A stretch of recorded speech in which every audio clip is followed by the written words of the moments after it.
اسلام آباد کے اندر پیراسیٹامول کی بھی کمی ہو رہی ہے. اسلام آباد کے اندر نہیں، آپ کے اپنی اسمبلی کے اس ڈسپینسری میں بھی نہیں مل رہے، ادویات نہیں مل رہے آپ کے. زراعت میں آپ نے کیا ریلیف رکھا ہے؟ تعلیم کے لیے آپ نے کیا ریلیف رکھا ہے؟ دکاندار کے لیے آپ نے کیا ریلیف رکھا ہے؟ جناب ڈپٹی اسپیکر صاحب، ہم کس چیز پہ بات کریں؟ آسان سا جواب ہے کہ کرونا. اب کرونا میں مجھے ایک ملک ضرور بتا دیں، جب میں بیٹھ جاؤں. آپ کو لمبی چوڑی تقریر کرنے کی ضرورت نہیں ہے. میرے خیال میں افغانستان کی جی ڈی پی بھی آپ سے اوپر گئی.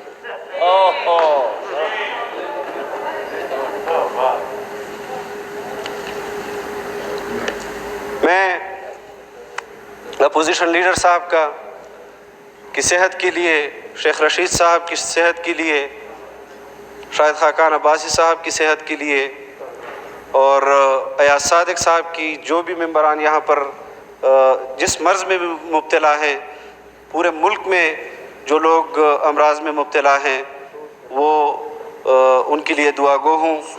اس میں جو ایک ضروری بات ہے، 1 منٹ میں ختم کروں گا، کہ میں جس ڈسٹرکٹ سے یہاں ممبر بن کر آیا ہوں، اس ڈسٹرکٹ میں ایک ہاسپٹل ہے، ایک،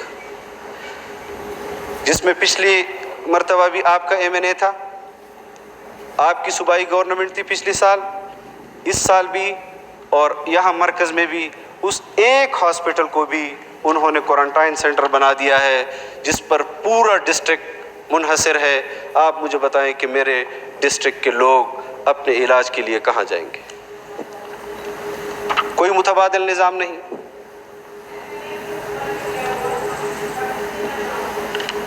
MMA کی حکومت میں آپ کو بتاؤں گا، اگر آپ آپس میں بات چیت نہ کریں. جب آپ کی باری آئے گی ہر ایک ممبر کی، بات کرنا چاہتے ہیں تو میں آپ کو بتاؤں گا کہ آپ کا سالانہ بجٹ تعلیم کا اور صحت کا 35 کروڑ ہوا کرتا تھا. MMA جب حکومت چھوڑ رہی تھی تو 1.25 ارب پر ہم لے گئے تھے.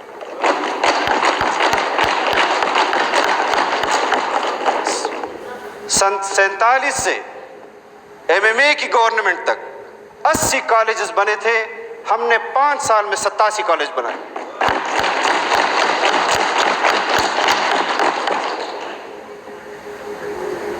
دو 2002 تک 4 یونیورسٹیاں تھی، ہم نے 5 سال میں 5 یونیورسٹیاں بنائی.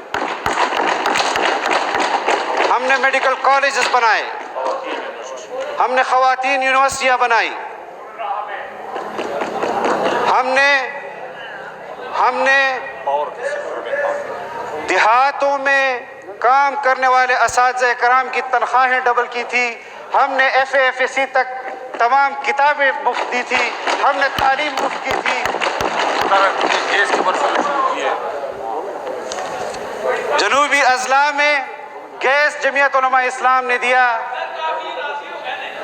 آپ مجھے بتائیں کہ ہم جہاں تک گیس لے گئے ہیں، آپ نے اس سے 1 فٹ بھی آگے بڑھایا ہے؟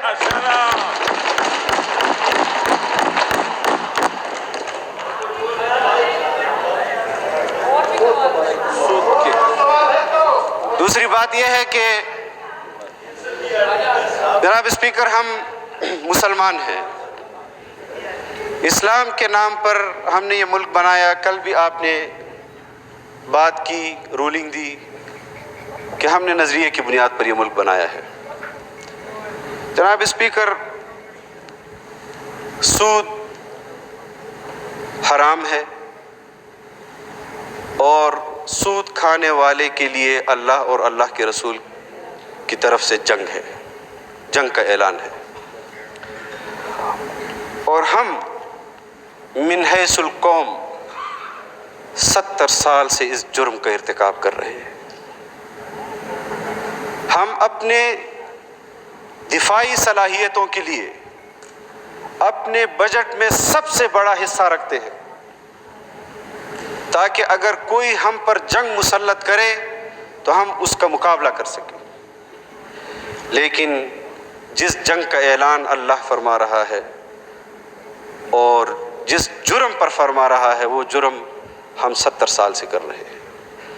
ہم نے کافی مرتبہ یہاں پر سود کے خلاف بل پیش کیے، کمیٹیوں میں چلے جاتے ہیں، سپریم کورٹ کے فیصلے بھی اس پر موجود ہیں، اس پر نظر ثانی شاید اتنی لمبی نظر ثانی کی تاریخ پاکستان میں کسی اور مقدمے میں نہیں ہوگی جتنی سود کے مقدمے میں،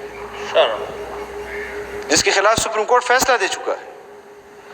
تو میں آپ سے گزارش کرتا ہوں کہ یہ ہم سب کا ایمانی فریضہ ہے، ہم سب کو مل بیٹھ کر اس کے حوالے سے کام کرنا ہوگا اور اس سود سے اس ملک کو پاک کرنا ہوگا۔ اللہ تعالیٰ پاکستان کا